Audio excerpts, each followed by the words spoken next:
Adjustment number 4,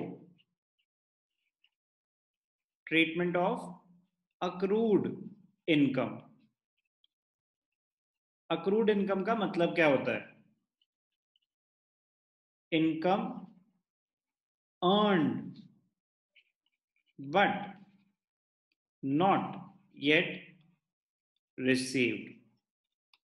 income earn but not yet received.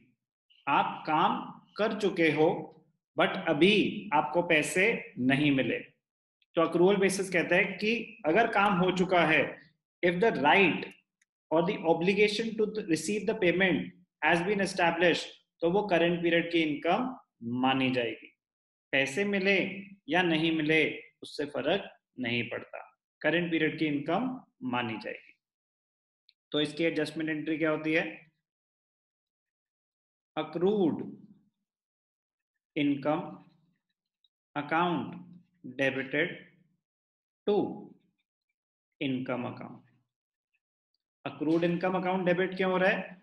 आपका एक asset बढ़ रहा है क्योंकि पैसे नहीं मिले, तो बट काम तो कर चुके हो, तो करंट पीरियड का एसेट बन गया वो।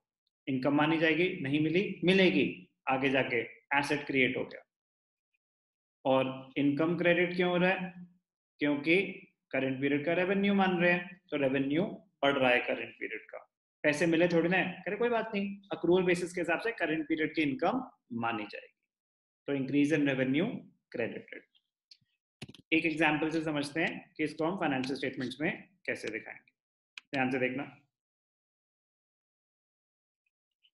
Example,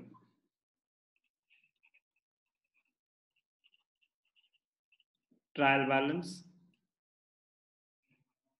as on 31st March 2020।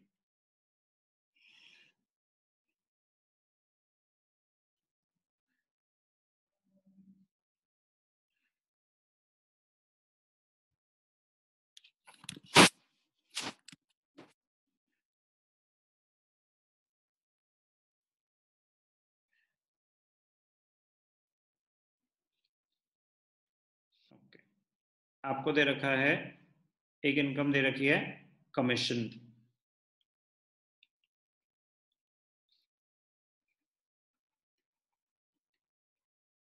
Commission credit side पे आ रहा है 25,000। अगर क्रेडिट साइड पे कमीशन आ रही है तो मतलब कमीशन क्रेडिट पे क्या आता है? इनकम और लायबिलिटीज, तो कमीशन रिसीव्ड होगा, ये इनकम है।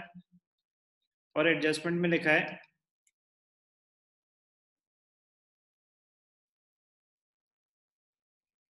Accrued commission for the current year, accrued commission for the current year amounted to ₹15,000। इसका मतलब करंट पीरियड में आप कुछ काम कर चुके हो जिसकी कमीशन आपको अभी नहीं मिली, कितनी? 15,000। जो ट्रायल बैलेंस में आ रही है वो कमीशन मिल चुकी है, वो कमीशन मिल चुकी है। जो ट्रायल बैलेंस के बाहर आ रही है वो एडजस्टमेंट है। तो 25,000 मिल चुकी है, 15,000 भी करंट पीरियड की इनकम थी बट अभी मिली नहीं है तो करंट पीरियड की इनकम। तो एंट्री होती है accrued commission to commission. Asset बढ़ गए 15,000 से, कमीशन बढ़ गई 15,000 से। फाइनेंशियल स्टेटमेंट्स में कैसे दिखाएंगे, ध्यान से देखना। Treatment of accrued income, indirect income है, ट्रेडिंग अकाउंट का तो कोई लेना देना नहीं है, ठीक है। प्रॉफिट लॉस अकाउंट में क्रेडिट साइड पे आता है, क्या आता है? Bye commission. कितनी मिली? 25,000 मिल गई। अब ऐड जो नहीं मिली, अक्रूड कमीशन। कितनी नहीं मिली? 15,000 नहीं मिली। 25,000 मिल गई, 15,000 नहीं मिली। तो करंट पीरियड की इनकम टोटल कितनी हो गई? 40,000। और क्योंकि करंट पीरियड की इनकम है और मिली नहीं है तो एसेट माना जाएगा, अक्रूड कमीशन के नाम से एसेट आ जाएगा। कितना एसेट है? 15,000। तो एक बारी इनकम में ऐड हो गया, P&L अकाउंट में इनकम में ऐड हो गया और एक बारी एसेट्स में आ गया। जर्नल एंट्री क्या थी इसकी? एडजस्टमेंट एंट्री थी accrued commission account debit, accrued income account debited to income concept की एंट्री है। इस केस में वो इनकम कमीशन थी, तो accrued commission to commission, asset बढ़ गया, इनकम बढ़ गई।